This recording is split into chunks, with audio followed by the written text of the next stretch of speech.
the last video, we had tested in detail GitHub's code search engine BlackBird.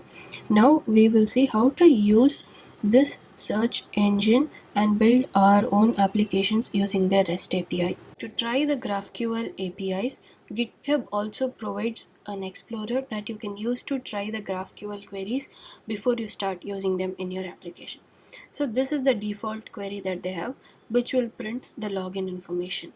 Now you can use this to build custom GraphQL queries to search for specific repositories based on keywords that you have. You can use this GraphQL schema to query any information on GitHub repositories that you want. So if you type a letter, you automatically see suggestions loading.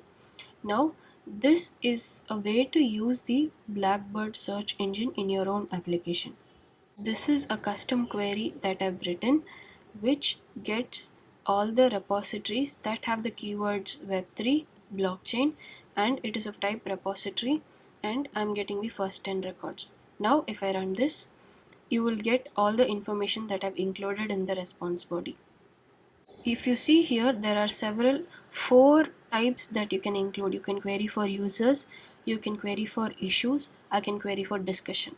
Now let's search for, let me change the keyword to Ethereum. Now I'm looking for topics with the word Ethereum and blockchain, and it is of type discussion.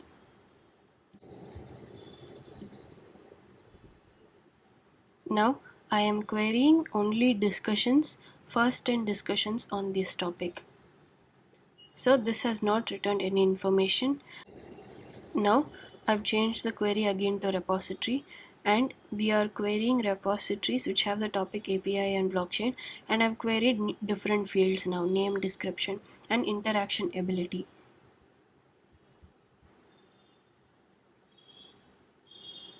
Now this format of writing a query is called fragments in GraphQL. I'm looking for description which includes the word Python, and the topic is API. Now I'm querying repositories. So we get 10 repositories. Now we will use this query and see how we can make an API call. GitHub APIs for your testing purposes, you need a OAuth token.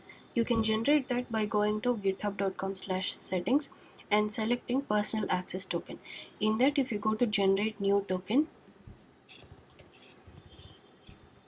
give a token name, select expiration, and select which repositories you want access to, and then generate token. It will generate a new token that you can use in your application. Is we will use Postman to send this request. So you have to create a post request, and in the authorization select bearer token and paste the token here.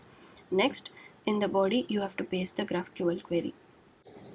Now if you click send, this will fetch the response. Documentation on how to use the REST API in your application and what data you can retrieve in detail.